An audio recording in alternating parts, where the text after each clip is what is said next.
Les matins de France Culture, 7h-9h, Guillaume Erner. 7h42, bonjour Olivier Dard, vous êtes historien, professeur d'histoire contemporaine à la Sorbonne Université et spécialiste d'histoire politique du XXe siècle. Vous publiez avec deux autres confrères un dictionnaire des populismes aux éditions du Cerf, un dictionnaire que je qualifierais de compréhensif au sens de Max Weber, au sens du sociologue Max Weber. Autrement dit, vous essayez de voir quelles sont les logiques des acteurs qui poursuivent ces partis, ces idéologies populistes. Elles sont plurielles, puisqu'elles sont aussi bien à gauche qu'à droite, et vous essayez de ne pas les abandonner à la déraison, à la pathologie, bref, à un certain nombre de maladies de la démocratie. Bref, d'en saisir ce qu'il y a de plus original et de plus singulier. Un mouvement comme celui de la Catalogne, que l'on vient d'évoquer avec mon camarade Camille Magnard, un mouvement d'indépendance. Est-ce que ça, justement, ça peut être considéré comme un mouvement populiste?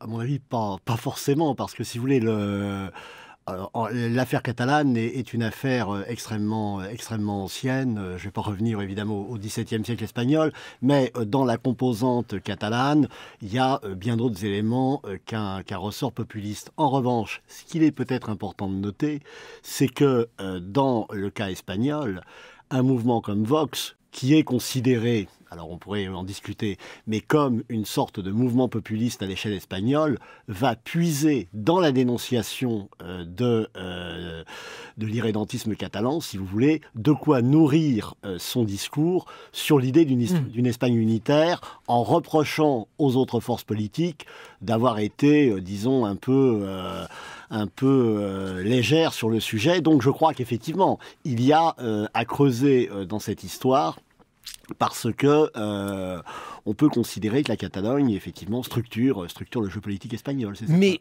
en tout cas, ce qu'il y a dans le cas catalan et plus généralement dans les différents mouvements populistes, c'est l'entrée revendication identitaire qui là est fondamentale, selon vous, dans les mouvements populistes. Olivier. Alors simplement, si vous voulez, pour être clair, le nationalisme catalan n'a pas attendu qu'on parle du populisme pour exister, premièrement. Deuxièmement, il est extrêmement varié, puisque la force du catalanisme aujourd'hui, c'est une alliance un peu improbable. Et d'ailleurs, on voit bien que ça n'a pas forcément réussi à déboucher sur grand-chose, entre un certain nombre d'éléments libéraux catalans et toute une série de forces de gauche catalanes qui ont mis en avant la question nationale pour dénoncer justement l'État espagnol. Donc on est, si vous voulez, dans l'héritage d'une question nationale qui, à mon avis, précède malgré tout de beaucoup la vague populiste. Je ne suis pas sûr que ça ait un rapport direct, mais il faudrait peut-être interroger des spécialistes de la Catalogne sur le sujet pour voir ce qu'ils en pensent. Alors, c'est un travail extrêmement impressionnant que celui que vous avez fourni. Est-ce que du coup, ça n'est pas en retard de phase? Est-ce que vous n'avez pas l'impression que cette grande vague populiste, elle n'est pas justement en train de décliner? Si je prends l'actualité récente, par exemple, les municipales en Hongrie ont vu un revers électoral pour Viktor Orban, Olivier Dard. Oui, non, mais si vous voulez,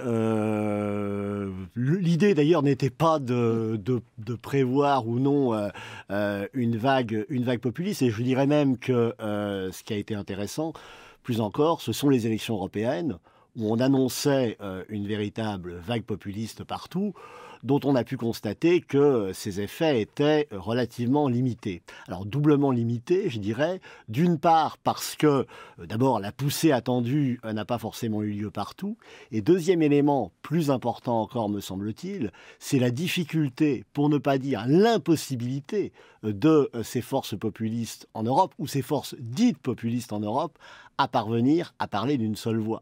C'est-à-dire au fond à être en mesure d'élaborer un programme de gouvernement commun. Et je dirais que c'est évidemment toute la différence et toute l'opposition avec leurs adversaires, qui, quelle que soit leur divergence, réussissent à créer, à l'image de la France, une sorte d'arc politique. On le voit aussi à l'échelle du Parlement européen, même s'il y a eu l'affaire de Madame Goulard, mais il y a quand même un arc politique, alors que l'opposition dite populiste, elle, au fond, s'avère incapable de s'entendre, ce qui d'ailleurs peut parfaitement s'expliquer, puisque d'une part, un certain nombre de partis dits populistes aujourd'hui ont des histoires déjà anciennes et très inscrites dans leur terreau national, premièrement. Et deuxièmement, quand on regarde d'un peu près les programmes de ces partis, si on va des vrais Finlandais à la Lega, en passant par le FPO en Autriche, on constate que, bon, il y a un point commun, sans doute, c'est la question des migrants. Ça, je crois que c'est tout à fait essentiel. La question des migrants, la question de l'islam, et sans doute peut-être j'allais dire, le plus petit dénominateur commun, mais un dénominateur commun. Mais par le reste, ne serait-ce qu'en matière économique et sociale, la relation au libéralisme économique n'est absolument pas la même d'un mouvement à l'autre. Et évidemment, ça pose un problème pour structurer un projet d'ensemble. Alors, ces questions-là, en tout cas, elles doivent être prédominantes pour le populisme de droite, parce qu'il existe aussi un populisme de gauche. On y reviendra en votre compagnie, Olivier Dard. Pour le cas de la Hongrie, ce qui est intéressant, c'est donc la défaite de Viktor Orban. Donc ça, c'est une chose. Ça veut dire que finalement, cet homme que l'on présentait comme étant véritablement en phase avec son pays ne l'est pas tant que ça. Et puis, à l'intérieur de ce revers, il y a la transformation du Jobbik. C'est un parti d'extrême droite au passé très nettement antisémite. Et alors lui, il est en train de muter. Il y a une entrée Jobbik dans votre dictionnaire des populismes. Il est en train de muter, c'est-à-dire que l'antisémitisme est aujourd'hui relégué au second plan. Et puis, ils se sont abstenus de présenter un candidat avec un logo, c'est-à-dire qu'ils sont en train de mettre de l'eau dans leur vin. Est-ce que justement là, il n'y a pas aussi un signe d'une mutation du populisme ? Écoutez, je vous dirai un peu ce qu'on va dire peut-être dans quelques mois en France à propos des élections municipales. Ne surinterprétons pas forcément les résultats. Ce n'est pas une élection nationale, ce sont des élections municipales. Ce qui pose d'ailleurs un problème, parce qu'évidemment, dans le cas d'Orban, le rapport d'Orban au corps électoral de l'instant où il y a un scrutin national est de nature évidemment différente. Mais, cela étant, ce que vous dites montre en même temps quelque chose de fort instructif, c'est qu'on a effectivement, à l'intérieur de ces pays, en Hongrie en particulier, une société civile et politique qui bouge. C'est tout à fait évident, avec un jeu de recomposition constant qu'on a eu aussi en Autriche entre les conservateurs de Kurz, le FPO. On a effectivement un glissement électoral tout à fait intéressant. Maintenant, pour ce qui est de la mutation de Jobbik, on verra, comme vous le dites, il y a quand même un héritage assez lourd. Un héritage assez lourd avec la question de l'antisémitisme. Alors, je ne veux pas divulgacher l'échange qu'on va avoir, donc je ne vais pas donner tout de suite de définition du populisme. Je crois que votre dictionnaire en contient une, en tout cas en creux. On va en parler tout à l'heure, mais en tout cas, la question de l'antisémitisme, elle est singulière, elle est importante. Elle est importante en Hongrie, puisque Viktor Orban a fait une bonne partie de sa campagne contre un homme, contre Soros, qu'il a présenté comme étant la cause de tous les problèmes de son pays, le financier de toutes les mauvaises entreprises contre la Hongrie, qui se trouve être bien évidemment juif, et auquel il a permis d'endosser tous les stéréotypes anti-juifs possibles et imaginables. Est-ce que ça, justement, ce n'est pas un signe, le fait que le Jobbik mette un peu en sourdine son antisémitisme ? Peut-être. Ce qui me paraît encore plus révélateur dans le cas d'Orban, c'est que Soros, effectivement, est attaqué pour effectivement ses origines, mais les critiques d'Orban, en réalité, renvoient aussi à des critiques beaucoup plus larges qu'on retrouve en Europe occidentale, contre, effectivement, l'idée d'une technocratie envahissante, d'une domination par un certain nombre de groupes dits occultes, du type groupe de Bilderberg, etc. Dans mon entrée technocratie, je suis revenu assez en détail sur ce que l'on connaît bien à l'échelle française. Qu'est-ce que c'est le groupe de Bilderberg ? Le groupe de Bilderberg, c'est une vieille histoire. Le groupe de Bilderberg date des années 50. C'est un groupe qui s'était organisé aux Pays-Bas et qui réunissait toute une série de dirigeants et de ministres de l'économie. C'était quelque chose qui précédait Davos, disons pour faire simple. Et un des principes du groupe de Bilderberg, c'est qu'il ne devait sortir aucun procès-verbal des réunions. D'où, effectivement, dès les années 50, et en France, on a le vieux polémiste d'extrême droite, Henri Coston, qui avait beaucoup écrit sur le groupe de Bilderberg. Extrême droite, ah, oui, c'est-à-dire oui, ouvertement antisémite. Ah bah ça, oui, c'est le moins qu'on puisse dire. Et donc, il y avait beaucoup écrit sur, effectivement, ce groupe de Bilderberg, avec cette idée que ce groupe de Bilderberg aurait au fond incarné une mythologie politique bien connue des années d'occupation qui était le mouvement synarchique d'Empire. Donc de la synarchie, on passe au groupe de Bilderberg, on passe à Davos, avec cette idée qu'effectivement, les financiers dirigent. Et évidemment, dès qu'on va parler de la finance, on ne va pas évidemment être très loin des Juifs, bien sûr. Et puisque vous parlez du groupe de Bilderberg, et on pourrait étendre ça à d'autres partis qualifiés, à tort ou à raison, vous allez nous le dire, de populistes, il y a la notion de complotisme, et ça fonctionne aussi bien pour, par exemple, le Venezuela, puisqu'il y a une entrée Hugo Chavez, que pour la question donc hongroise avec Viktor Orban. L'article complotiste est d'ailleurs particulièrement intéressant. Il est signé par Pierre-André Taguieff. Il y a effectivement là un point commun entre tous ces mouvements, Olivier Dard. Oui, mais en même temps, le complotisme n'est malheureusement pas l'apanage des populistes. Mais effectivement, il y a, si vous voulez, dans ce rapport à la dénonciation du pouvoir, l'idée que finalement l'occulte dominerait et que les citoyens seraient dépassés non seulement par quelque chose qui, au fond, leur échapperait, mais qu'on voudrait très volontairement leur cacher. D'où, effectivement, cette très vieille idée de « une main cachée dirige », c'est le titre de brochure bien connu, et de l'hydre ou de la pieuvre qui serait effectivement en mesure de prendre les pouvoirs en main. Et j'ajouterais, et c'est peut-être un des éléments sur lesquels, au fond, les populistes peuvent jouer, parce que évidemment, ils peuvent rencontrer de ce point de vue une certaine compréhension de l'opinion. C'est le fait que les gouvernants aujourd'hui peuvent donner ou donnent, à tort ou à raison, le sentiment, au fond, de ne plus être en mesure de véritablement diriger les pays dont ils ont la charge. Et que finalement, le pouvoir leur échappe et qu'il y a un écart absolument important entre ce qu'ils prétendent faire en termes de campagne électorale, et ce qu'ils peuvent faire lorsqu'ils sont au pouvoir. De ce point de vue, je crois que là, il y a quelque chose d'extrêmement important.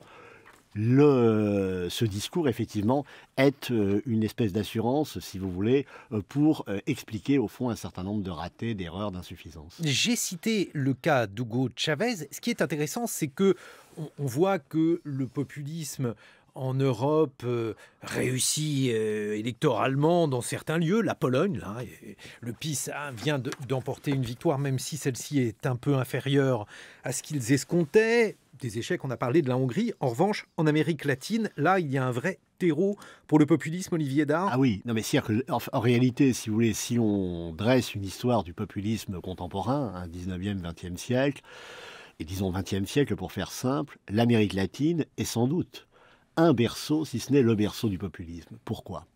Parce que, d'une part, en Amérique latine, le populisme, ça n'a pas été seulement des mouvements. Ça a été aussi des régimes. Et des régimes installés dans la durée. Le régime du général Perón, avec son épouse Evita. Ce qui est d'ailleurs intéressant, parce que le populisme ne se conjugue pas seulement au masculin, mais aussi au féminin. Et le rôle d'Eva Perón est tout à fait fascinant, avant Isabelle, sa deuxième épouse. Et bien sûr... Pourquoi était-il si important ? Si important parce que, si vous voulez, en Argentine, quand Perón arrive aux affaires, après la Seconde Guerre mondiale, va se mettre en place, si vous voulez, une espèce de duopole assez intéressant entre, effectivement, le général, qui est le titulaire du pouvoir, et son épouse, Eva, qui va être, au fond, la voix, le symbole, la représentation de ceux auxquels elle s'adresse, c'est-à-dire les descaminados, ceux qui, théoriquement, n'ont pas de chemise, c'est-à-dire qui ne portent pas de veston.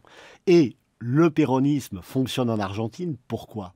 Parce que le populisme en Argentine, mais aussi en Amérique latine, je crois que c'est très important à comprendre, est une étape essentielle de l'intégration des masses dans la société, dans les sociétés argentines ou brésiliennes. Et de ce point de vue, Eva Perón est tout à fait fascinante parce qu'elle a, si vous voulez, avant la lettre, un port de tête, un style oratoire, etc., une culture de l'image bien avant les médias d'aujourd'hui que nous connaissons. Mais il y a un travail extrêmement intéressant et, de ce point de vue, évidemment, les masses vont adhérer au péronisme. Et alors, qu'est-ce qu'il y a justement, par exemple, dans l'Argentine d'aujourd'hui qui relève du populisme, Olivier Dard ? Il y a un héritage péroniste. Et alors, qui évidemment n'est plus celui de Perón, mais Madame Kirchner, est une héritière du péronisme.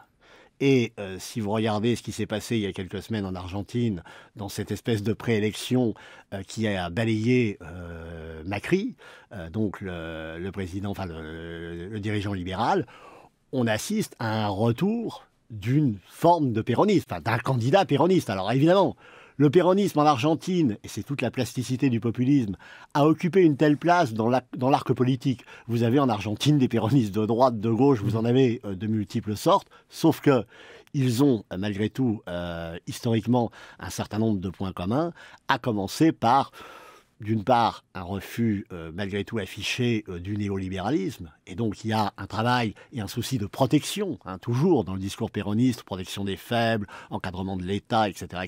C'est tout à fait essentiel.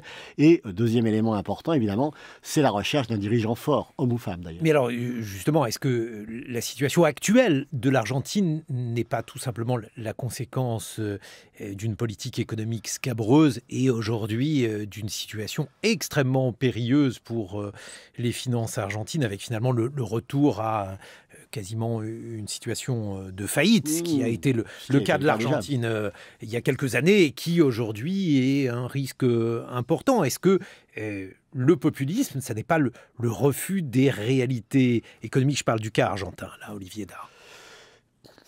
Alors, ça se double dans le cas argentin, si vous voulez. Alors, après, c'est une question de point de vue, bien sûr. Mais oui, d'un certain point de vue, je vois bien ce que vous voulez dire par rapport effectivement à un ordre néolibéral. Sauf que dans le cas argentin, et c'est ce qui va faire la force du discours péroniste sur le plan électoral, le discours s'est construit aussi contre, évidemment, ou dans le cadre d'un certain anti-américanisme, j'entends anti-américanisme états-unien. Et c'est là où justement c'est compliqué, parce que juste à côté, le Brésil, qui est un très bon exemple de pays populiste, avec Jair Bolsonaro, le pays... Je ne sais pas s'il est populiste, mais le gouvernement, lui, l'est. Là, au contraire, on n'a pas du tout affaire à un anti-américanisme, au contraire. Et justement, moi, je ne suis pas sûr que Bolsonaro, justement, soit un populiste. Et je vais vous dire pourquoi. Là, il va falloir que vous m'expliquiez pourquoi. Je vais vous expliquer pourquoi. Parce que qu'il ait un style populiste, assurément. Mais le populisme au Brésil, on a Perón en Argentine, le grand dirigeant populiste au Brésil, c'est Getúlio Vargas, dans les années 50. Avec beaucoup d'avenues qui portent son nom. Le programme, si vous voulez, de Bolsonaro, cette espèce de néolibéralisme que porte Bolsonaro, est aux antithèses.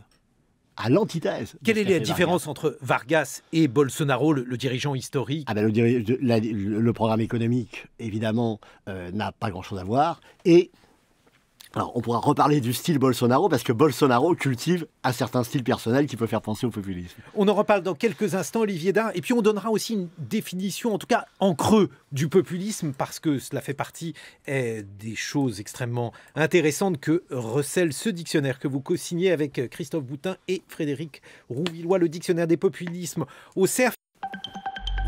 7h-9h, les matins de France Culture, Guillaume Erner. Et nous retrouvons notre invité, l'historien Olivier Dahr. Vous êtes professeur d'histoire contemporaine à Sorbonne Université. Vous publiez une somme, un dictionnaire des populismes au CERF. Alors, il est dirigé par vous-même et par Christophe Boutin et Frédéric Rouvillois. Et puis, on trouve énormément de contributeurs, dont Pierre-André Taguieff, dont j'ai cité une notice tout à l'heure, Stéphane Courtois, bref, un aéropage de spécialistes qui se sont penchés sur ce phénomène. Le lien avec ce que l'on vient de dire, parce qu'il y a une entrée identité et on voit bien que là aussi, les populismes ont toujours des liens avec une certaine manière de penser ce que Benedict Anderson, autrement dit un politiste, appelait une communauté imaginée. Oui, c'est-à-dire qu'il y a une communauté imaginée. C'est moi qui appelle ça ainsi, vous n'êtes pas forcément d'accord. Non, mais c'est ce que dit Benedict Anderson, que j'ai lu, bien entendu. Alors, tout à fait d'accord, sachant qu'effectivement, le populisme, on ne l'a pas encore dit depuis le début de notre entretien, pose évidemment la question de la définition du peuple. Et le rapport au peuple des populistes, dans leur diversité, n'est pas forcément le même. Et au fond, on peut dégager 3 catégories, pour faire simple: le peuple comme ethnos, le peuple comme démos et le peuple comme plebs. Et il est évident... Alors là, il va falloir traduire ces 3 catégories. Alors, si vous voulez, le peuple comme ethnos, c'est effectivement ce qui nous rapproche effectivement de la question identitaire, c'est-à-dire au fond le peuple comme communauté organique, communauté nationale. Homogène. Voilà. avec, effectivement, on parlait dans la première partie de l'émission du cas Orban, et notre collègue Mathé Botos insiste bien sur le fait que la conception d'Orban est une conception, effectivement, ethno-populiste. Le démos... C'est ce que Orban dit, voilà, en Hongrie, c'est comme ça, et c'est pourquoi on refuse des migrants. Absolument. Au nom d'un héritage et de la volonté de se préserver. Parce qu'il y a effectivement dans cette dimension identitaire une volonté de rester soi-même et un regard porté sur l'Europe occidentale qui est un regard particulièrement négatif. Deuxième acception, si vous voulez, du mot peuple, c'est effectivement le démos, tel que nous l'entendons à travers la question du suffrage en particulier. Ce peuple qui vote, qui est réuni, c'est l'image effectivement de la démocratie athénienne. Et puis il y a une troisième dimension qui est la plebs, c'est-à-dire ce qu'à Rome renvoyait à, au fond, la population pauvre, disons, les pauvres contre les riches, les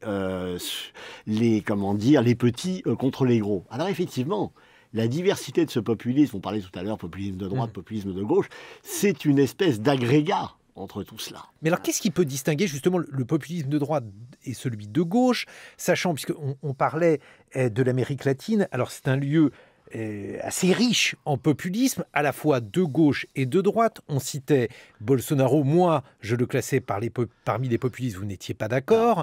Et puis il y a les populismes de gauche, Nicolas Maduro, si vous considérez que le président du Venezuela est un populiste, Olivier Dard. Alors je reviens un instant sur Bolsonaro. Pourquoi est-ce que je ne le considère pas comme un populiste? C'est parce que je considère, si vous voulez, qu'effectivement Bolsonaro a bien toute une série d'attributs qu'on pourrait rattacher au populisme à travers son style, effectivement. Mais dans l'histoire brésilienne, si vous voulez, Bolsonaro est beaucoup plus l'héritage de la dictature militaire de 1964 qui ne l'est du populisme historique brésilien de Getúlio Vargas. Voilà qui a été le président historique, voilà, 2 fois président du Brésil. Le président historique, symbole du populisme. Sachant qu'évidemment, entre les deux périodes, il y a des divergences absolument manifestes, que Bolsonaro est un néolibéral affiché, un pro-américain affiché, ce qui n'était pas le cas de Vargas, et avec une composante nouvelle au Brésil qui est très importante, qui est la montée des évangélistes, qui évidemment est un paramètre tout à fait nouveau, et qui là peut faire penser aux États-Unis. De ce point de vue, un parallèle Bolsonaro-Trump est intéressant. Alors, oui. Justement, parce que Donald Trump est présenté comme un populiste, on le classe même comme étant le premier dirigeant populiste au monde. Inutile de dire qu'il est néolibéral. Est-ce que dans ces conditions, vous le classeriez quand même parmi les populistes, Olivier? Alors, là aussi, je suis désolé d'être l'historien un petit peu empêcheur de tourner en rond, mais on oublie parfois qu'il a existé un populisme américain. Il a existé un populisme américain au XIXe siècle. Ce populisme américain, quel était-il? Ce populisme américain était un populisme essentiellement agraire, paysan, et il s'agissait pour ces populistes américains de défendre effectivement ces paysans contre la menace d'un pouvoir puissant. Et à l'ère d'aujourd'hui, un penseur comme Christopher Lasch, par exemple, ou toute une partie de la gauche américaine a repris, ou avait repris, puisque Lasch est mort depuis quelques années, on le sait bien, mais avait repris à son compte cet héritage. Trump, effectivement, n'a rien à voir avec cet héritage-là. En revanche, effectivement, il a une façon de se comporter, un rapport même aux institutions, au pouvoir, à son propre parti, le Parti républicain, qui évidemment l'éloigne des canaux, des standards traditionnels. Et puis il a un point commun avec les autres populistes que vous étudiez dans le dictionnaire des populismes, c'est l'anti-intellectualisme. Et ça, c'est un phénomène américain, pas uniquement américain évidemment, mais il a été examiné aux États-Unis et on considère que c'est un trait important pour les populistes, l'anti-intellectualisme. Oui, mais alors, pour le coup, oui, mais dans le cas d'un Orban, si vous voulez, je pense qu'Orban est infiniment plus profond qu'un Trump. Si vous voulez, je crois qu'effectivement, il y a une posture par rapport effectivement à un certain nombre d'élites. Il y a dans ce populisme un point commun qui me paraît important, c'est un antilibéralisme. Mais alors là encore, il faut s'entendre sur évidemment ce qu'on va appeler le libéralisme, mais le libéralisme à l'anglo-saxonne, ce libéralisme sociétal, cette idée qu'au fond, la démocratie est en train, avec une démocratie des droits, de défaire le tissu social. Et là, de ce point de vue, si on passe d'un dirigeant à l'autre, on va trouver effectivement un certain nombre de points communs entre l'Europe et les Amériques. Ça, c'est absolument certain. Et puis alors, prenons le cas français, parce Voilà. qu'on ne va quand même pas y échapper, Olivier Dard.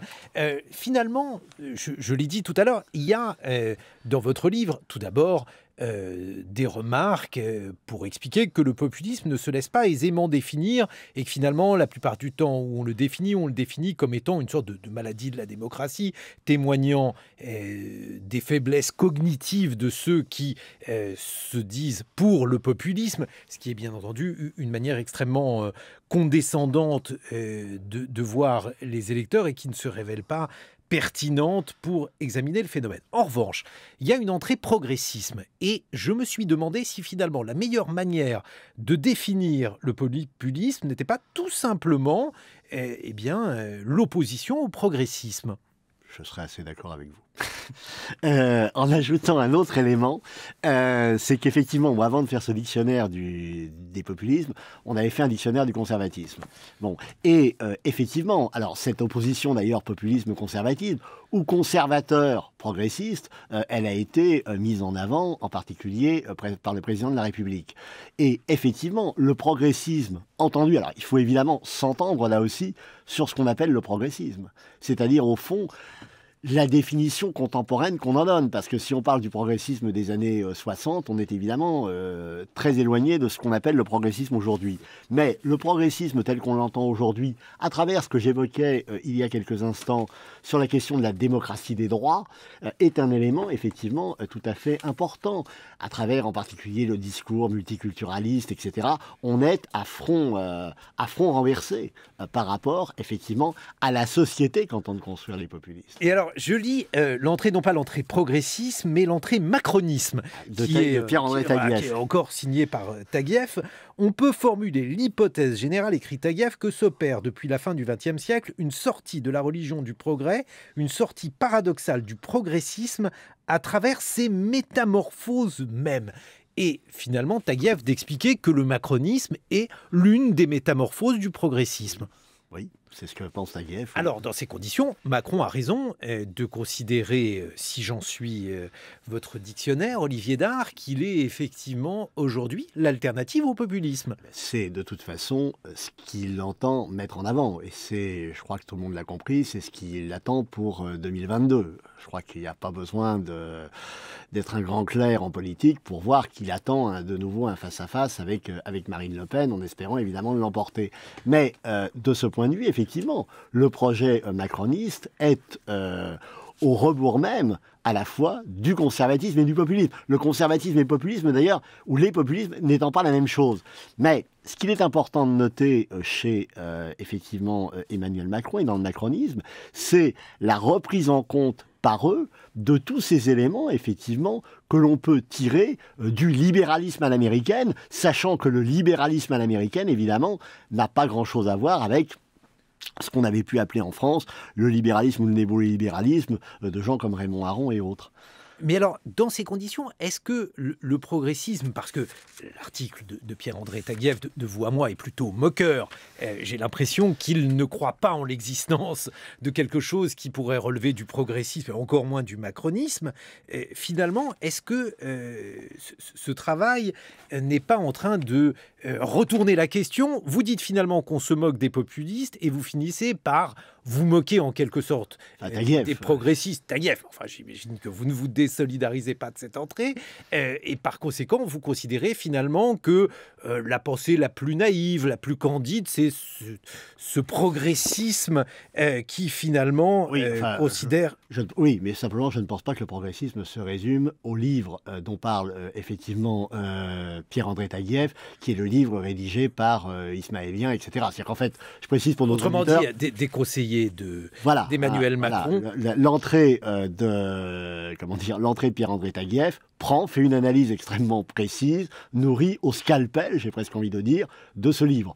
Je n'enfermerai pas l'ensemble du progressisme, évidemment, dans cet ouvrage. Non, bien entendu, mais ce que l'on voit, ce qui est visé par un autre néologisme extrêmement caricatural, ou en tout cas qui se veut évidemment méchant, c'est le vocable de progressophile qu'utilise Pierre-André Taguieff au sujet de ce progressisme et de ces macronistes-là.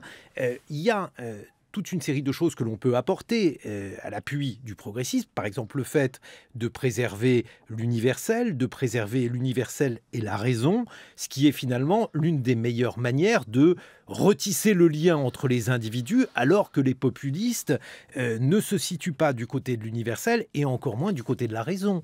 Olivier Dard. Alors j'ajouterais que si on mettait les conservateurs dans l'affaire, pour le coup, la riposte ou l'argument que pourraient pour le coup opposer les conservateurs à ce discours progressophile comme l'écrit Taguieff, c'est la question de la limite.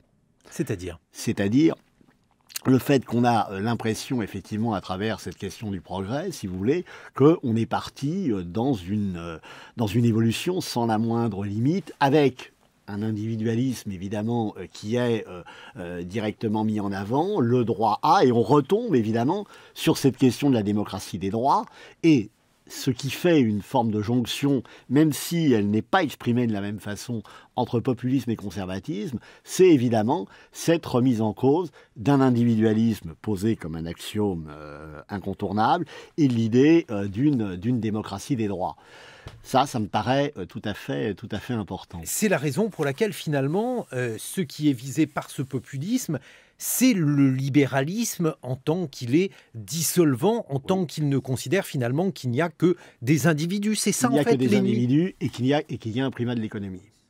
Et qu'il n'y a pas de protection. Et alors, en quoi cela est haïssable pour le populisme, Olivier Dary? Parce que le populisme veut, lui, au contraire, intégrer ou rassembler le peuple et jouer effectivement constamment le peuple, alors d'ailleurs contre les élites ou contre l'élite. C'est là où on retombe sur un débat évidemment de fond. Mais si on a un point commun, si vous voulez, entre ces populistes dits de droite et ces populistes dits de gauche, c'est bien dans cette opposition-là, qui d'ailleurs historiquement n'a évidemment rien de nouveau. Simplement, ce peuple, il va être construit de façon très différente. Tout à l'heure, j'expliquais que, effectivement, pour un populisme plutôt marqué à droite, ce qui va compter, c'est la question de l'ethnos. Mais dans un populisme dit de gauche, on parle de la France, disons un mot peut-être de la France insoumise, par exemple. Alors, où en est exactement la France insoumise, je ne sais plus exactement, mais il y a un auteur, puisqu'on parlait de l'Amérique latine, qui est très important, ou qui a été très important pour eux, c'est Ernest Laclau. Alors, il faut présenter qui était Laclau. Ernest Laclau est un philosophe argentin, il est décédé aujourd'hui. En 2014. Voilà, le mari de Chantal Mouffe. Il avait en particulier écrit un certain nombre de livres, notamment La raison populiste. Et toute l'idée, si vous voulez, de Laclau, pour faire très simple, il y a deux choses. Laclau était en Argentine membre du parti socialiste national, ce qui évidemment aujourd'hui, même aujourd'hui, comme hier, en Europe, peut paraître curieux. Alors ce parti n'était pas péroniste, n'était pas si éloigné que ça du péronisme dans les années 70. Autre élément important, Laclau a théorisé ce qui est devenu, je dirais, par extension à la France insoumise, la question de la convergence des luttes. C'est-à-dire, au fond, essayer de réunir le peuple autour d'un certain nombre de causes et de faire bloc. Il y a, dans le discours de Laclau, si vous voulez, et dans son rapport au peuple, une dimension constructiviste qui, évidemment, n'existe absolument pas chez des populistes de droite qui considèrent que le peuple préexiste à travers l'ethnos. Mais alors, ce qui est frappant dans ce dictionnaire, c'est que finalement, l'origine de la défense du peuple, alors elle peut passer par Charles Maurras, un auteur qui vous est cher, et vous avez signé d'ailleurs la notice qui lui est consacrée. Oui, tout à fait.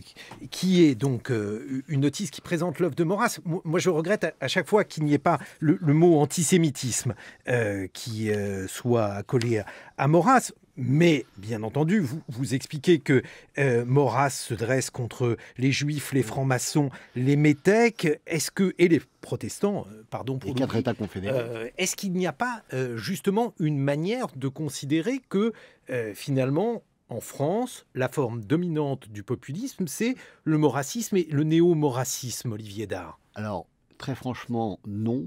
Pourquoi ? Parce que, et c'est ce que j'ai justement essayé de construire dans ma réflexion sur maurassisme et populisme. Je me suis d'ailleurs demandé si on faisait une entrée Maurras ou pas. En réalité, non. Pourquoi ? Parce que le projet maurassien est un projet profondément élitiste. Maurras n'a jamais compris la question des masses, n'a jamais cherché à toucher les masses, à la différence des populistes, qui, eux, s'intéressent aux masses. D'abord, Maurras a cherché à refaire une élite qui soit susceptible d'exercer le pouvoir. Et je dirais que Maurras a infiniment plus sa place, si vous voulez, dans un dictionnaire du conservatisme ou du traditionnalisme que dans un dictionnaire des populismes. Sauf que, et c'est là où, bon, connaissant quand même assez bien l'itinéraire du personnage, j'ai quand même fait une entrée à cause, justement, de la référence qu'il propose à Vargas. Il est très intéressant de voir que Maurras s'intéresse au cas Vargas et non pas pour dire spécialement du bien de Vargas, parce qu'en réalité... Donc, toujours au cas brésilien, je rappelle que cet homme a été 2 fois président du Brésil. C'est lui le grand révolutionnaire brésilien.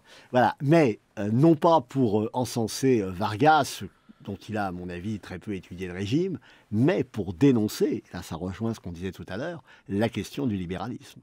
C'est-à-dire que s'il y a un point que Maurras partage avec les populistes, évidemment, c'est cette dénonciation du libéralisme. Ajoutons aussi qu'il peut partager, à travers effectivement la question de l'antisémitisme en particulier, l'exécration d'un certain nombre d'ennemis communs. C'est un élément important. Mais, encore une fois, le projet, c'est d'abord un projet élitiste. Mais est-ce que justement, et c'est ça la spécificité de la France, parce qu'après tout, il n'y a pas que le Brésil, il y a des spécificités, la France aussi en a, est-ce qu'on ne pourrait pas considérer que le populisme français, il a aussi une filiation évidente avec la tradition contre-révolutionnaire, avec Bonald, avec Demestre, avec des penseurs de droite, alors bon... de droite, c'est un peu anachronique pour qualifier Demestre, mais en tout cas avec ceux qui se situent contre la Révolution française, ce qui du coup pose problème pour penser la France insoumise, Olivier Dahr. Non, alors je pense que si vous voulez, je dirais plutôt, et c'est pour ça que j'ai rédigé une entrée ligue, que la filiation que l'on peut tirer,